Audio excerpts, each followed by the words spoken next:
Gokula Tarani Mataji, you can ask your question. Sure. Thank you.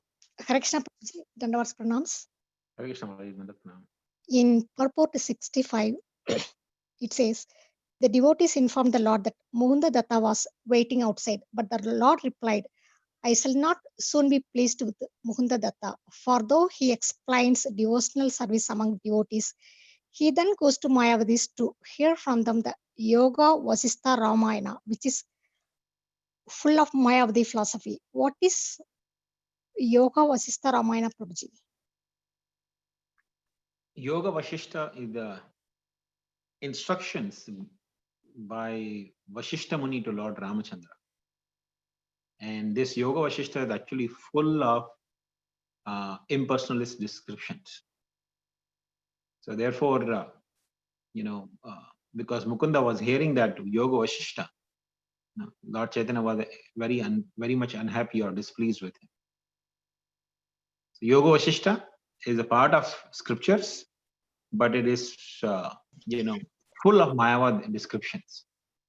So Vaishnavas should try to avoid hearing Yoga Vashistha, because these are instructions of Vashistha Muni, very much inspired by impersonalist views about the absolute truth.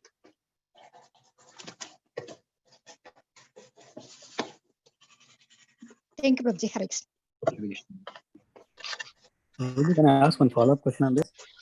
Yes, please go ahead. I read in the Ramayana, some version of Ramayana, that Rama reads Yoga Vasistha.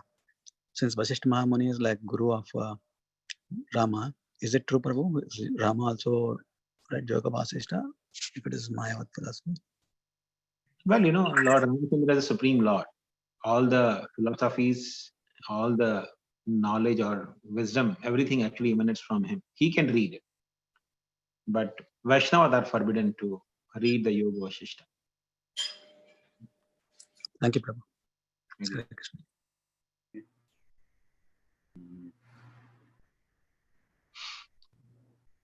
Gaurav Nankani Prabhu, you can ask your question. Yes, Prabhu. Hare Krishna, Prabhuji, Dandavat Pranam. Prabhuji, in Chaitanya Chaitanya that we have read today, in chapter 17, text 61, it was written that there was a discussion between Chaitanya Mahaprabhu and one Brahmana who has gone and met him. What was the reason that he was being unhappy? Is there any pastime behind this, Prabhuji? Yes, ma'am. So Lord Chaitanya, when he came back from Gaya, he exhibited the mood of devotional service and the mood of a devotee, and he initiated the kirtans in the house of Srivas Thakur. So Sri Chaitanya Mahaprabhu with all the devotees, they used to have kirtans in the house of Srivas Pandit, and only devotees or intimate associates of Lord Chaitanya were allowed to come in the kirtan. Everyone else was forbidden. They were not allowed to come inside the kirtans. So once one Brahmana, who was very angry natured, he came to the door and he wanted to enter. But the devotees forcefully closed the door, because that was the instruction of the Lord, not to allow the Brahmana to come inside. Unless the person is pure devotee of the Lord, is not allowed to come inside. So he wanted to come, and devotees forcefully closed the door at him. So he was very much aggrieved. He told Lord Chaitanya, your behavior is very much aggrieved me. Therefore I curse you. Then he spoke that curse to curse Lord Chaitanya.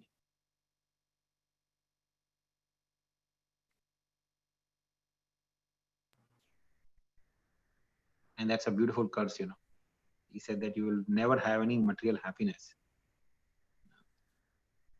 So Lord Chaitanya was very happy with this curse, because material happiness means sense gratification. The devotees don't appreciate sense gratification. So therefore, Lord Chaitanya was very pleased with that curse.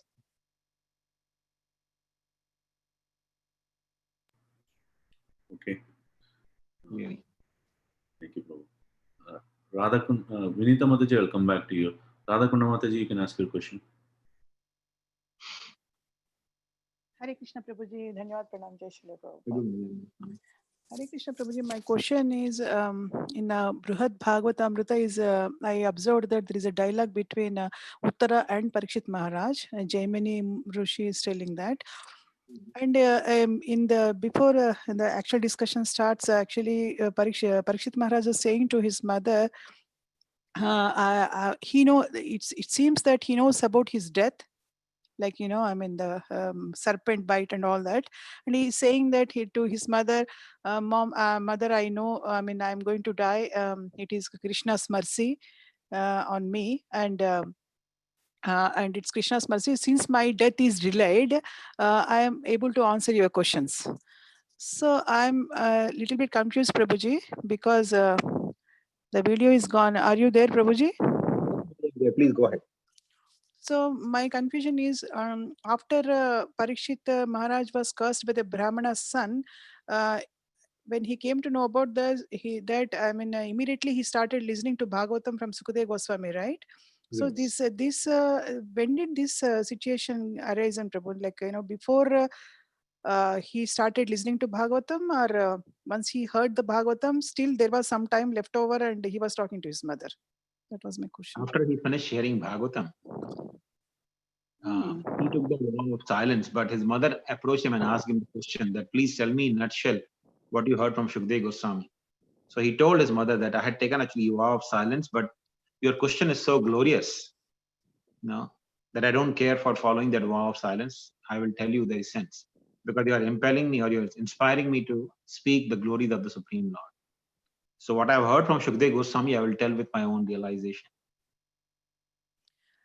Yeah, Prabhuji. There are so then after 7 days only left, right, Prabhuji? 7 days he, as per our understanding, I mean Bhagavatam understanding, 7 days he was continuously listening to the Bhagavatam. So when did he get time after that? He was given a time after 7 days, or after Sukha Goswami left, and before Takshaka came, there was a little gap, and in that gap, his mother came and approached him, and in that short duration, he actually summarized the whole Bhagavatam, which we know in the form of Brihad Bhagavatamrita. But Prabhuji, you were mentioning that, I mean, he's telling whatever he heard from Sukha Goswami, but it seems, but in Bhagavatam there is no mention of Gopakumar story, right? Yes, Mati. Therefore, I said he told mother that I will tell you with my own realization. So Parikshit Maharaj has already heard these pastimes before. So whatever he heard from Srimad Bhagavatam, taking those teachings, in a sense, he is narrating to his mother through the pastime of Gopakumar and the journey of Narada Muni. Yeah, journey of Narada Muni. So Prabhuji, so this is a true story, right? I mean, Gopakumar story is a true story which happened. True story. Okay. Thank you, Prabhuji. Thank you so much. Okay. Sorry, my laptop is restarting for some reason. I joined through phone. Vinita Mataji, you can ask your question. Okay, thank you, Prabhuji. Hare Krishna, Prabhuji. Prabhuji, Dandot Pranam. Prabhuji, today is Roop Goswami's disappearance day. Please, can you share some pastimes with Mahaprabhu and Roop Goswami? Sure, definitely. But I think it's going to be here tomorrow, so let's discuss in the morning. Can we share too, Prabhuji, in this? Because in India, it is already today, Prabhuji. Oh, yeah. Okay. So we will hear two pastime, Prabhuji. Yeah. So, of course, we can discuss the pastimes of Roop Goswami anytime. Not that only his appearance or things that we can discuss, but yes, sir. Of course, there are so many wonderful and beautiful pastimes of Roop Goswami.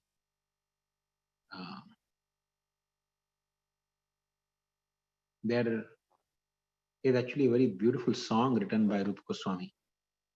That comes to my mind. And is Krishna Deva Bhavantam Vande. So in the very first stanza of that song, he says, Manamanasa madhukara smarpayama tvadapadam pankaja makarande Krishna deva bhavantam vande. So he says, my mind, mana manasa madhukara. Madhukara is honeybee. My mind is like a honeybee. You please give the honey of your lotus feet to this honeybee.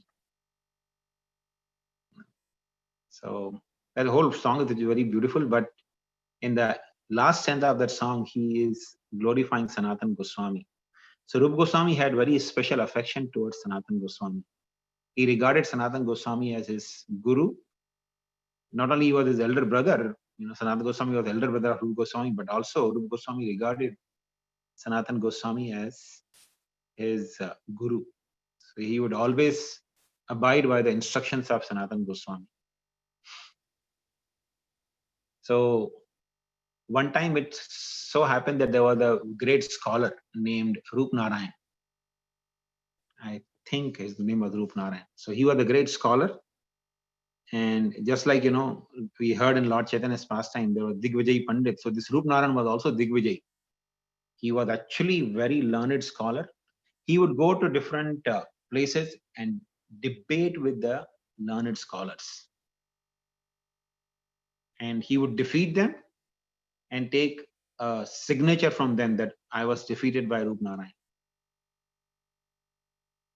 So he had heard a lot about the glories of Rupa and Sanatana Goswami.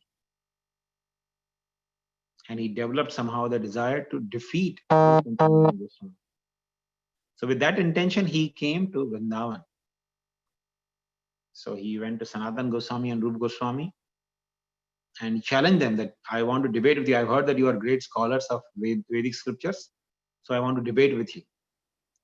Now Rupa and Sanatana Goswami were living in Vrindavan, fully dedicated to the mission of Lord Chaitanya. They thought it's useless to even debate with this person. He's so materialistic. His whole idea is to simply try to defeat others and establish his own superiority.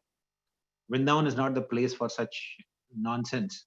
So they happily agreed. They said, no, we are not really scholars, but we are just insignificant. You are actually learned scholars. So he said, okay, then you sign the patra. And they both happily signed the Vijay Patra that we were defeated by Rup Narayan without even engaging in debate with him. So through this, Rupa and Sanatana Goswami actually showed that the mood of living in Vrindavan is one should not be considerate about the mundane consideration of glory or defaming.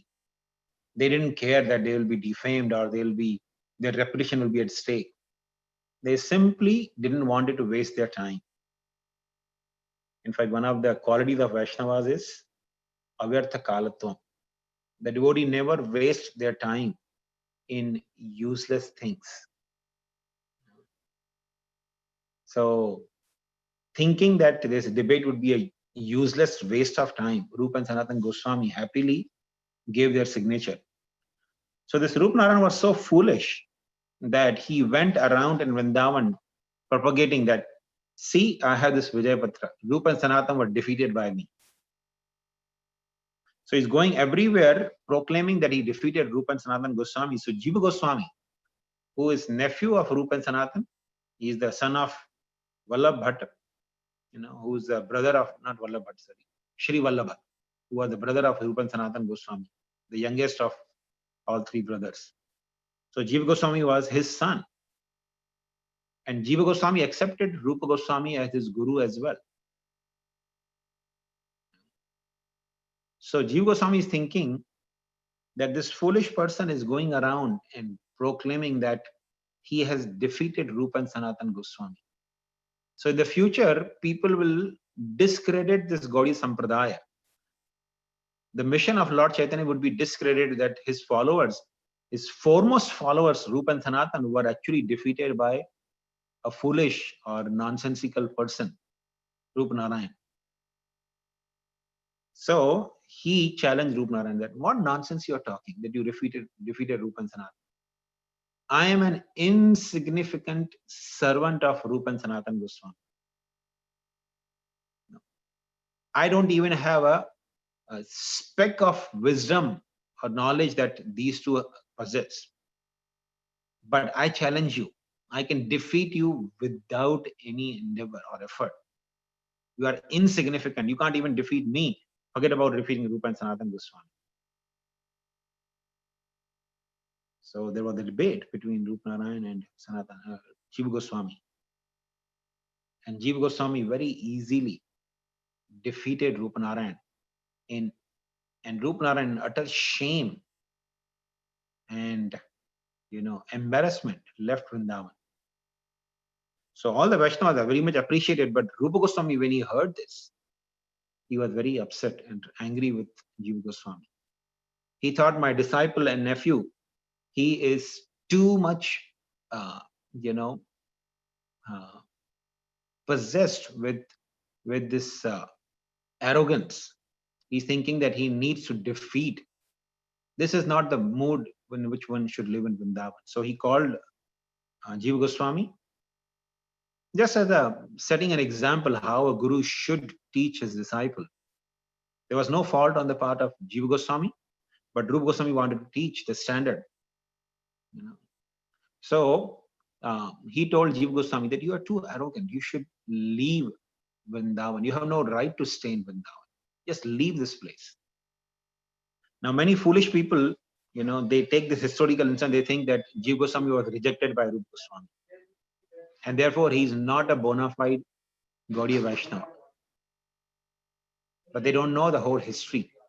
So Jiva Goswami was feeling very repentant that I have,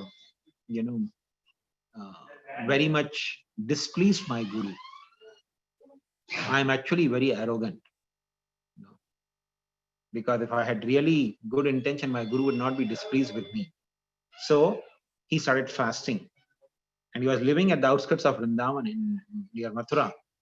He started living in a cave near Yamuna. And that cave was infested with crocodiles, deadly crocodiles, man-eating crocodiles. So Jiva Goswami was living there and crocodiles were there all around him. But somehow that, because a devotee of the Lord is always protected by Krishna, so crocodiles would never harm Jiva Goswami. But when Vaishnavas heard this, they were very much fearful. They went to Sanatana Goswami and they informed him. So Sanatana Goswami, he wanted to bring Jiva Goswami back. So he went to Rupa Goswami and he told Rupa Goswami that, my dear brother, you are not following the teachings of Lord Chaitanya. So Rupa Goswami said, is it? Tell me what teachings I'm not following. He said, what are the three most important instructions of Lord Chaitanya? So Rupa Goswami said, Name Ruchi, Vaishnava Seva, and Jiva Daya. Name Ruchi means the interest in the holy name. Vaishnava Seva means service to the Vaishnavas. And Jiva Daya means preaching or showing compassion or mercy to the living entities. So Jiva also is the name of Jiva Goswami. Sanatana Goswami said, Jiva Daya. You're not following Jiva Daya. You should be merciful to Jiva. In the sense, Jiva Goswami. So Rupa Goswami understood and smiled, and then they called Jiva Goswami back. So Rupa Goswami embraced him.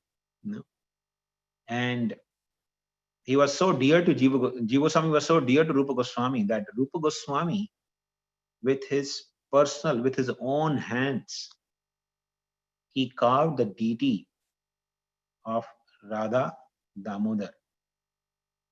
With his own hands, he actually carved the deities. And he gave it to Jiva Goswami to worship him. And since that day, Radha Damodar became the life and soul of Jiva Goswami. He worshipped them with so much love and devotion, knowing that this is the gift from his guru, which is, because the deity is carved by personal hands of Rupa Goswami, it became the life and soul of Jiva Goswami. And there's the same Radha Damodar, which was installed in the Radha Damodar temple, where Srila Prabhupada stayed, before coming to US. Of course, the original deities are in Jaipur now, but the Pratibhu or replica of the Radha Damodar is installed in Radha Damodar temple in Vrindavan. So, in this way, Rupa Goswami showered his love and affection to Jiva Goswami. So, I think we can stop here. If anyone else has any other question? One more Thank you. I have question, Prabhu. Wonderful, Prabhuji. Prabhuji, is there question is there, Prabhuji, and time is also there. Yeah. So questions can go. Yeah. So, Can I ask one question on Rupa Goswami's thing? Yes, Prabhu, go ahead. Prabhuji, if Jiva Goswami is a disciple of Rupa Goswami, and if disciple knows that his guru, somebody claims that his guru has been defeated, is it not the dharma of disciple to like defeat them? Like, how do we understand that contradiction? Because guru is what Jiva Goswami did is actually very appropriate. There's no contradiction to that. And what Rupa Goswami did is also very much appropriate. As the duty of a spiritual master to teach the disciple. And as a Jiva Goswami's duty as a disciple, what he did was also very appropriate.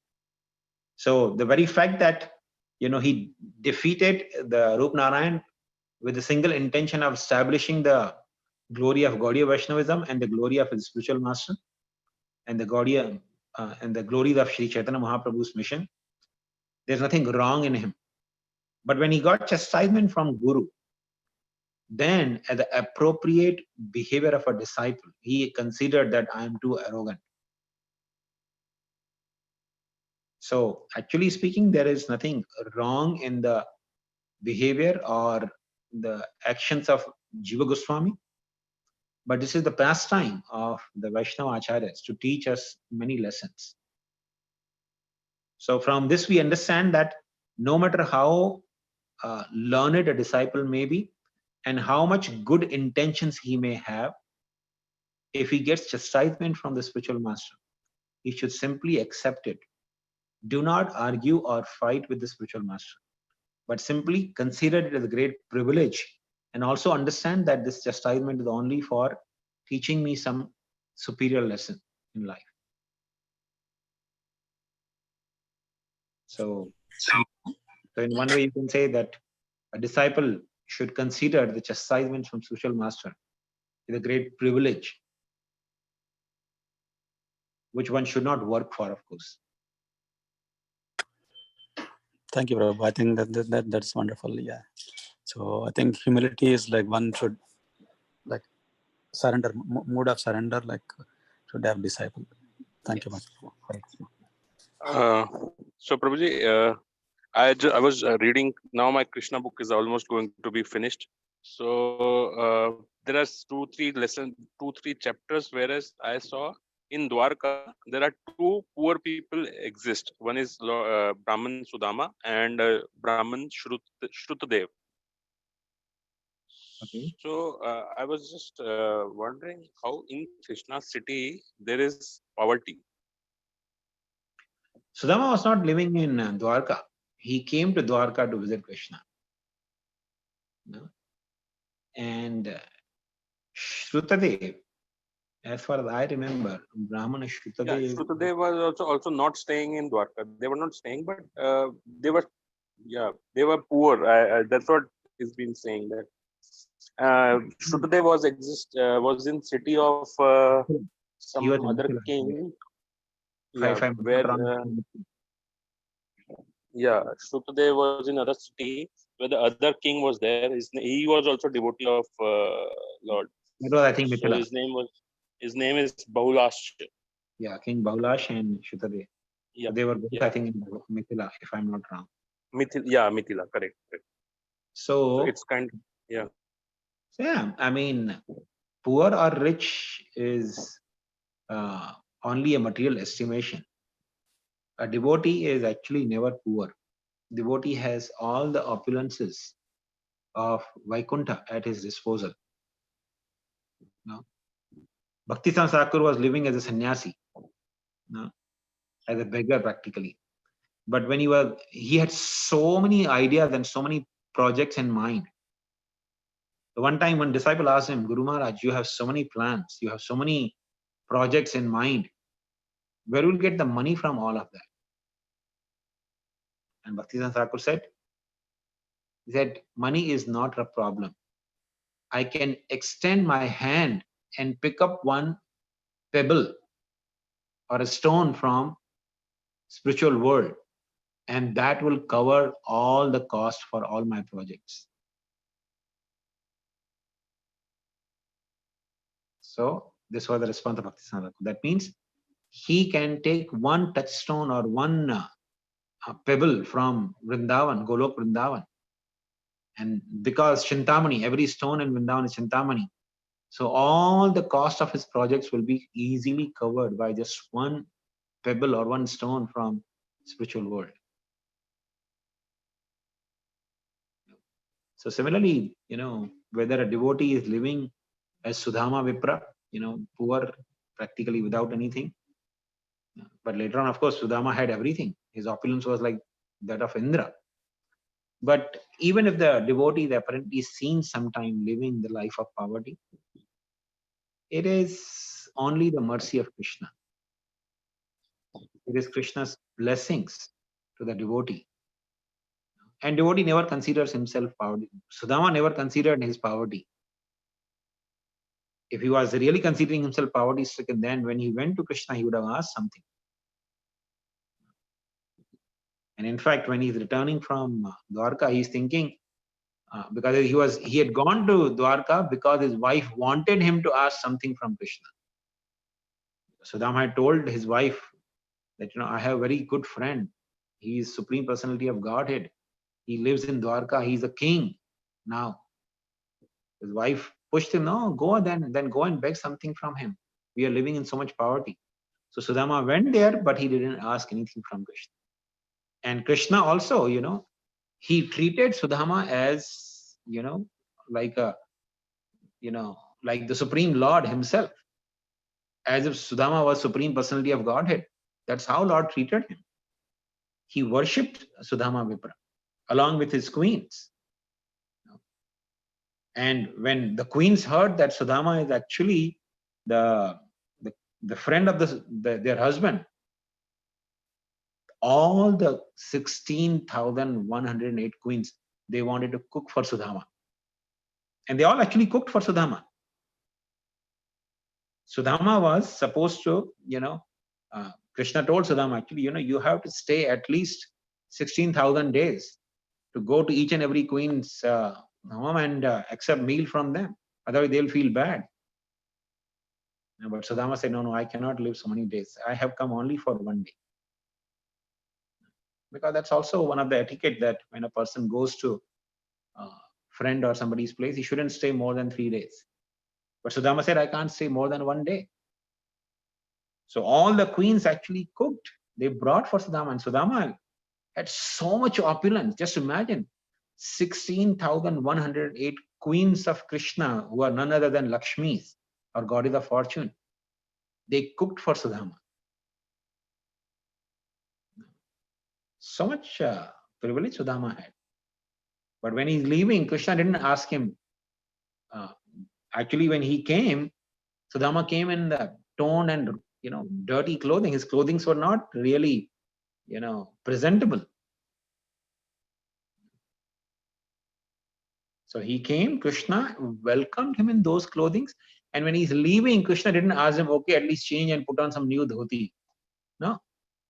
Krishna didn't give him anything. And Sudama is thinking on the way back, that my friend Krishna is so merciful, so kind. He knows that I'm such a wretched and, fallen Brahmana. If he gave me the wealth, I will be bewildered. I will forget him. Therefore, he did not offer me. He's so kind and merciful to me. So a devotee never thinks that he's poor or he's lacking in something. Even Lord Chaitanya's, devotee, Sridhar Kolavicha, we were reading right today. Sridhar Kolavicha was so poor. When Lord Chaitanya, he revealed his identity to Sridhar Kolavicha. He told Sridhar Kolavicha, Sridhar, you ask any benediction from me. You ask any boon from me.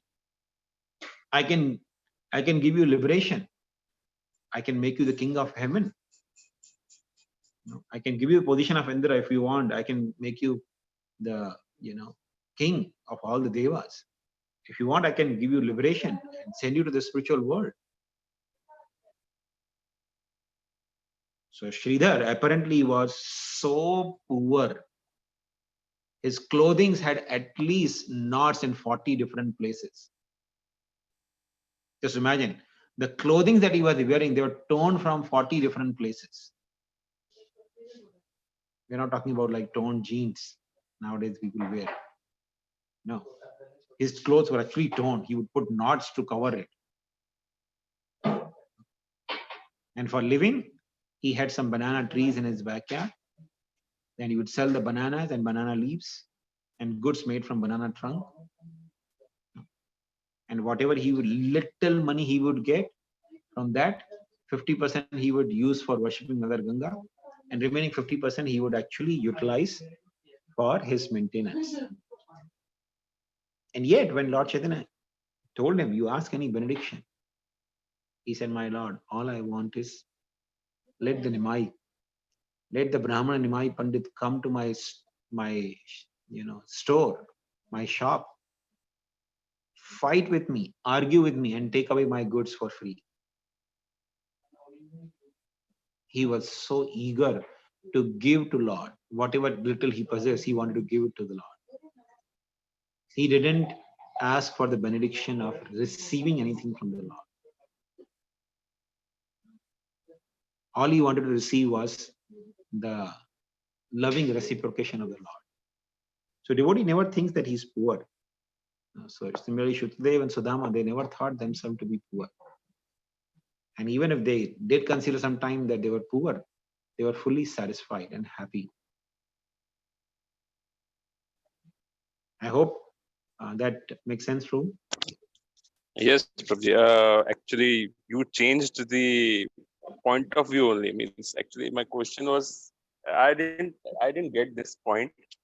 I didn't understand this way out. But yes, you have changed the total mindset only, that this should not be the idea only to whether poor or rich should not be that out of we should not think these dualities of life.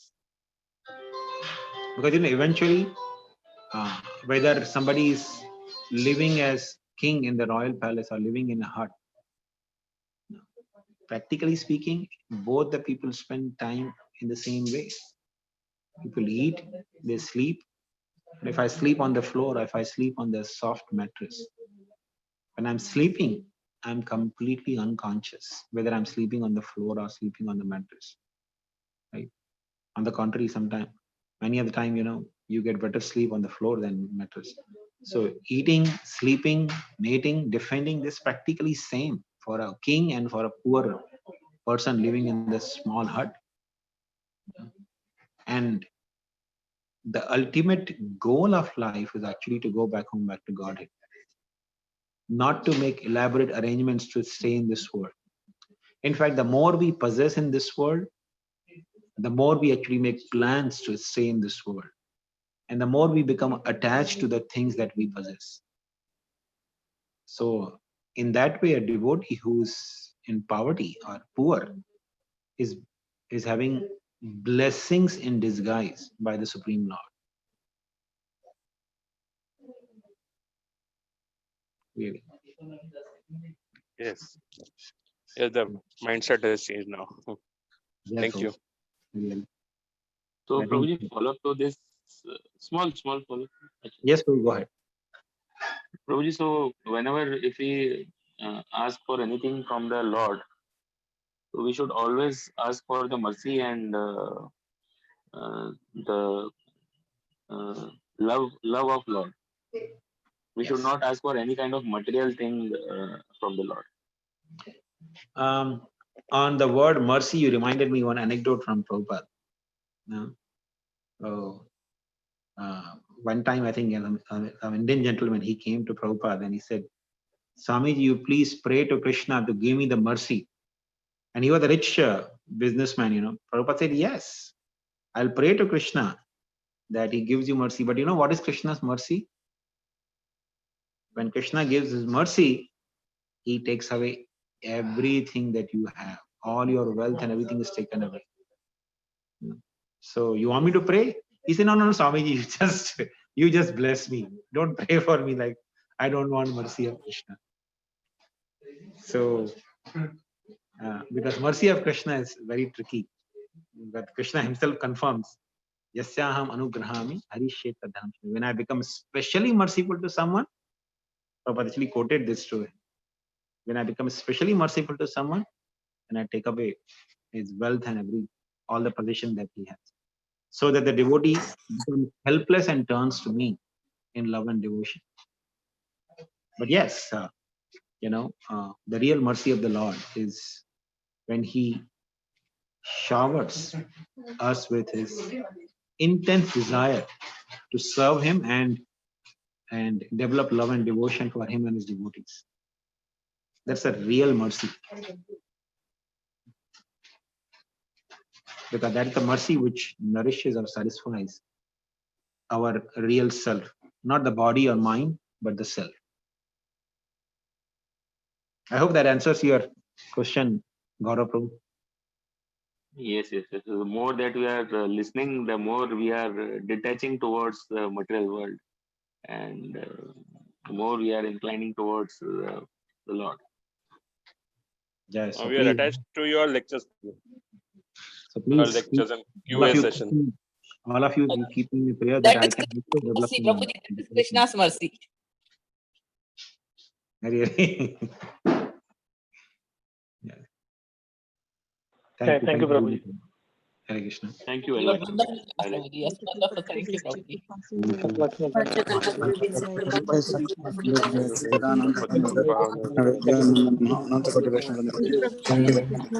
धन्यवाद प्रभु जी। Krishna, Prabhuji.